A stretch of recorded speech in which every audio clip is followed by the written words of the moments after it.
closing out non-conference season. We'll just start with Coach and opening thoughts. What's our record? 9-2. That's what I thought. Someone just said 9-3 earlier. They gave us an extra loss. I was like, I usually remember those. Anyways, yeah, proud of how we've persevered through the preseason, through various, just various injuries that certainly were not expected or wanted. You know, with Frida being out the first 4 games, and then Kendall and Kennedy out the last 2 games, and all of those things combined with having 10 new players, we knew it would be an interesting preseason, I would say, you know, as far as just getting everyone comfortable, acclimated, different lineups, all of those things. So really, really proud of our team. You know, it's not easy to do what they've done with that many new players, combining, you know, veterans with freshmen, and, you know, it's been a challenging preseason in that way, but we've responded really well. We've stayed together, we've stayed connected, and you know, not for 40 minutes yet, but we're playing really good basketball in spurts. So I'm excited about starting Big 12 play here pretty soon, and open it up for questions. JR, I know you don't want to let teams shoot 3-pointers, but Denver came in here with, I think, shooting 25%. Obviously knocked down 12 tonight. You know, did they surprise? Was there people out there that you were maybe willing to let shoot, and did they just kind of beat you? Nope, not at all. I mean, they're number 5 in the nation in threes taken, I think. And so we knew that they all could shoot. You know, we recognized that a lot of them have taken a ton of threes. Not a lot of them have made a lot at a high percentage yet. And so anytime a team is taking that many, they can shoot. You know, otherwise their coaches wouldn't let them continue with the volume of shooting. So I thought that they got great looks. You know, some our fault, some just they're good at what they do. So it's just an area we have to get better for sure.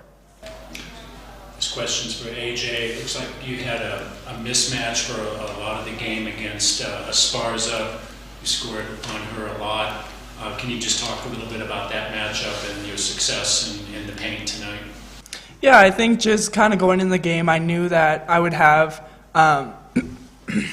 excuse me, I'm sorry.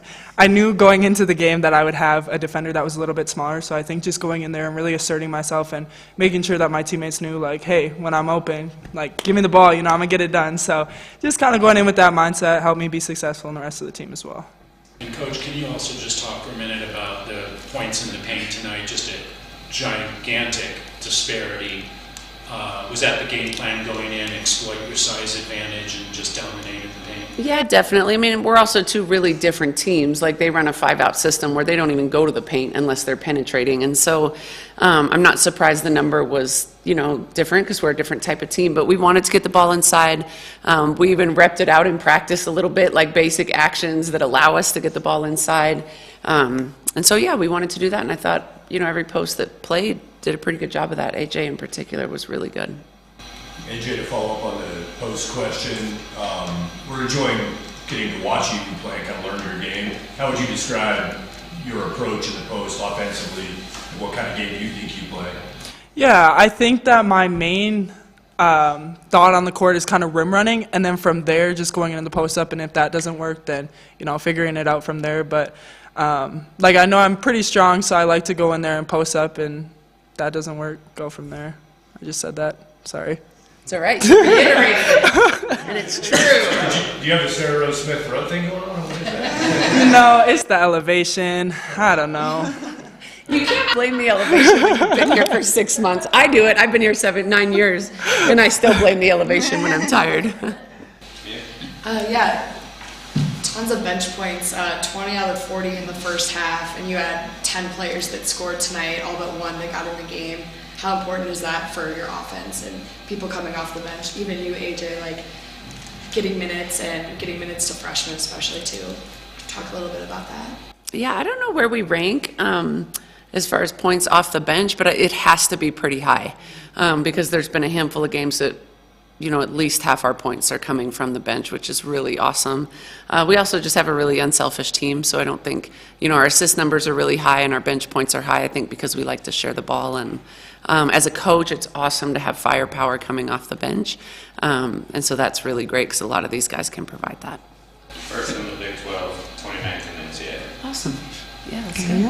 JR, Thanks, Seth. as you just mentioned, it's been a high assist team for your team most of the season. Yeah. Has it been a pleasant surprise at all that you've still been that way without Kendall these 2 games? Yeah, definitely. I mean, Kendall ranks pretty high, in the country as well, just assist numbers, and she's a consummate point guard, loves to set her teammates up, and so her numbers have been really high all year, and it's been, I think, just sort of a framework of the system that allows us to continue to share the ball, and there were some really beautiful possessions tonight where we just made the extra pass, and those are the type of shots that result in an assist, even without a true point guard.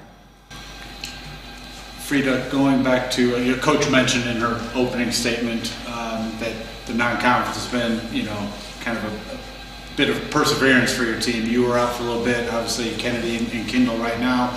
I know you'd rather be a well-oiled machine going into conference play like maybe the team has been the last few years, but what does maybe going through that do for the team going into Big 12 play? You've had other players, there's a lot of new players. A lot of them have had to step into different roles with players out. What can that do for the squad going into Big 12 play?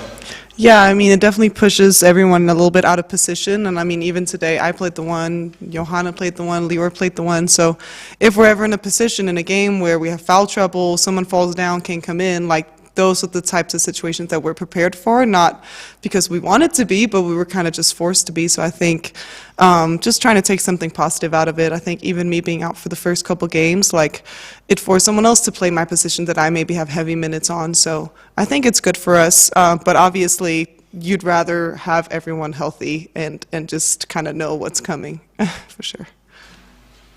So, Coach, you've got 11 days off, I guess, before your next game. Completely off. Was relative. Maybe that could be a mixed blessing because on the one hand, it's a long time off. You could get rusty during that time. On the other hand, the team coming in here is West Virginia, and they play a relentless zone press. They turn you over like crazy. They're a very hard team to play. So that 11 days gives you that much time to prepare for West Virginia. What are your thoughts about the amount of time off and then West Virginia coming in here?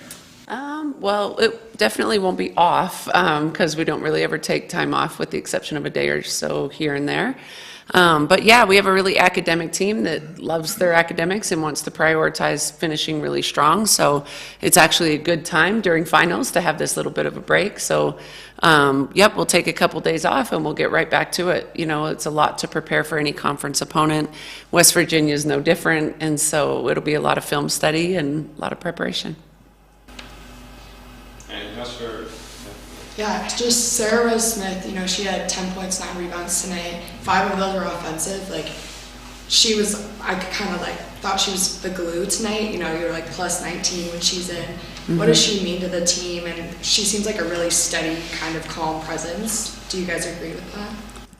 You guys want to go? Yeah, I mean, apart from her choking, but no, Sarah's just someone that can come in and really rebound and play hard and just do the right thing for us. And like you said, that's just something that can glue us together and kind of get us all calm and just get into the things we need. So, yeah, I think Sarah has really just developed into being that type of player for us who can just get things done that we need to get done. Yeah.